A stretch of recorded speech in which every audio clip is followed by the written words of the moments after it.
we can absolutely be mindful and joyful. We can be mindful and laugh and play. We can be mindful in the moment that we are experiencing it without having to be solemn and rigid.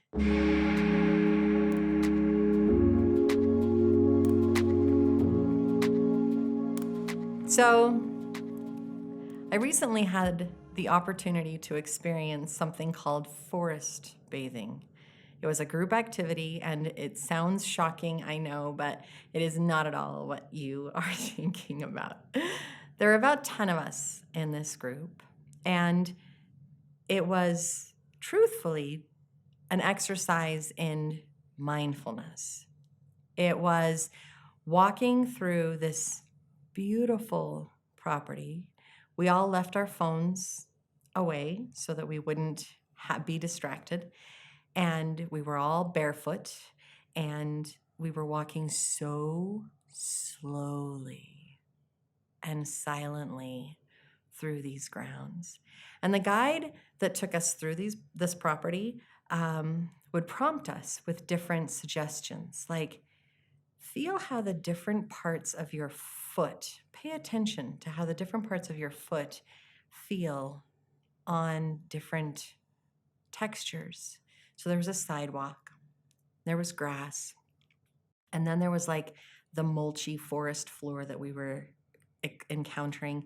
So there were lots of different textures. And so we would pay attention. How does the heel of my foot, and then the arch, and then the ball, and my toes, how does it feel as the grass tickles and pokes through your toes?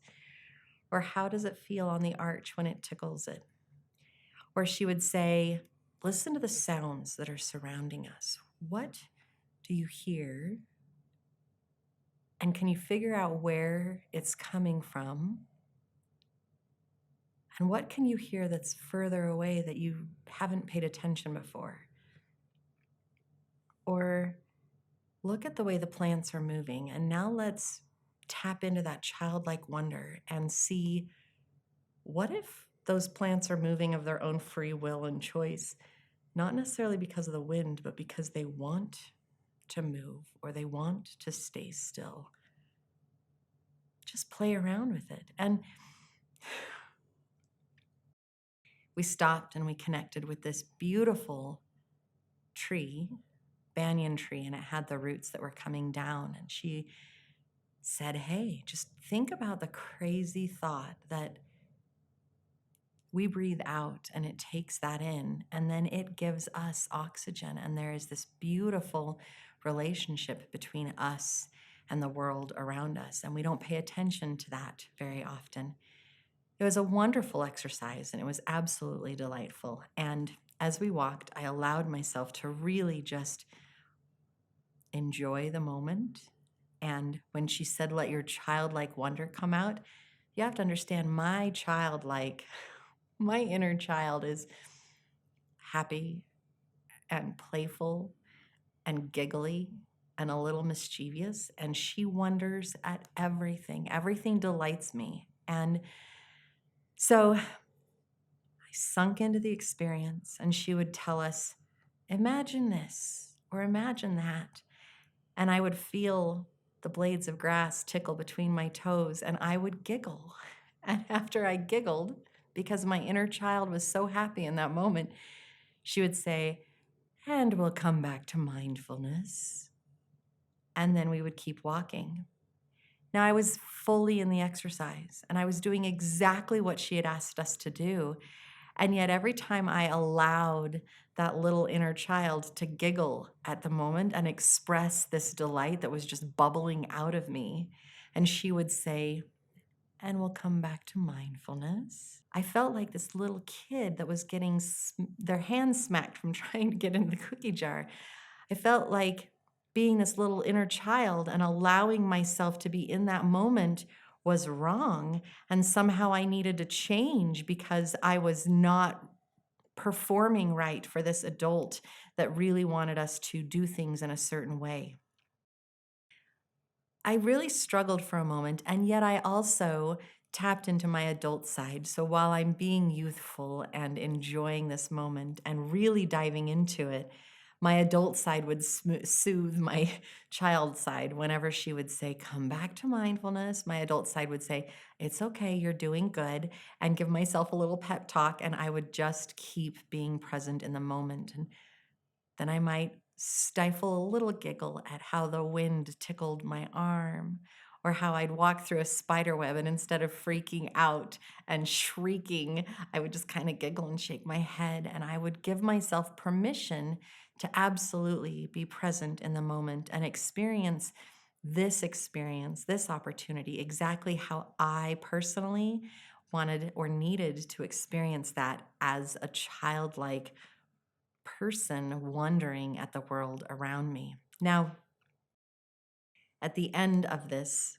we all circled up together, and she wanted everybody to share their experience.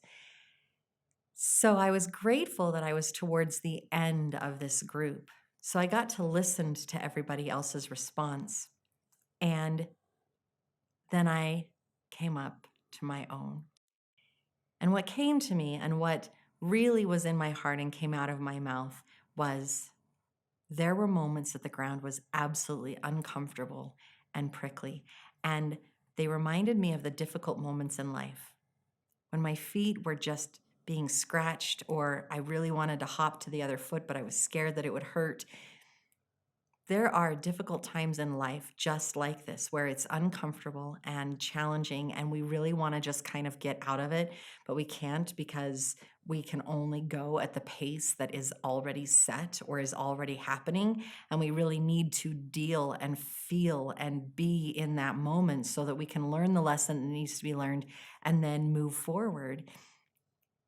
Sadness, pain, fear, all of those emotions that none of us really like to sit in, and yet we need to. They are there so that we can learn something from them. And then I would connect with this tree, and I found so much joy in having to giggle, or the way the water played with my feet and went between my toes, just like the grass. And I thought about the joyful times that we all have and how beautiful and temporary they are. I would listen to the palm trees and the way that the wind would blow them around, and it sounded like they were clapping or laughing. And it was so joyful and happy. And I had to let that out with my inner child. We don't share those up moments as much. We don't cling to those up moments as much as we remember and cling to the down moments. And what I learned through this exercise, or what was my epiphany or inspiration through this exercise, is just that the challenging moments are the moments that have a lesson for us. And we remember those challenging moments because of the lesson that we are learning, because of the growth that is coming out of that difficult moment. And if we can learn and acknowledge whatever that lesson is, then it's easier to let go of that pain and that difficulty. And in the same aspect, those joyful moments, while they don't have a lesson, they are absolutely this gift that we can sink into and enjoy. And we can share that with other people and say, "Hey, what about this?" Which just expands your joy.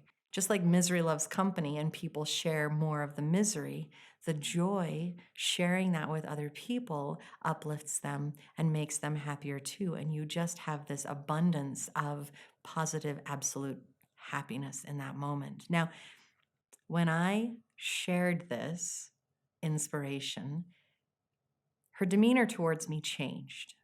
She recognized that I wasn't being a disruptive adult and that I was actually experiencing her gift and this exercise in a different light. She was able to understand me a little bit more and find the joy in the moment. We can absolutely be mindful and joyful. We can be mindful and laugh and play. We can be mindful in the moment that we are experiencing it without having to be solemn and rigid. So,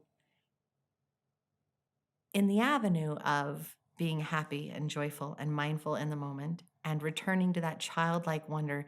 Like if you ask a kid, how was your day? They are going to go off on all of the wondrous, yet we might think they're mundane, but a little kid is like, oh my gosh, I did this and I did this and this was amazing and that was amazing. And they bring you so much happiness and joy. So I encourage us all to be like a little kid. Go color outside of the lines.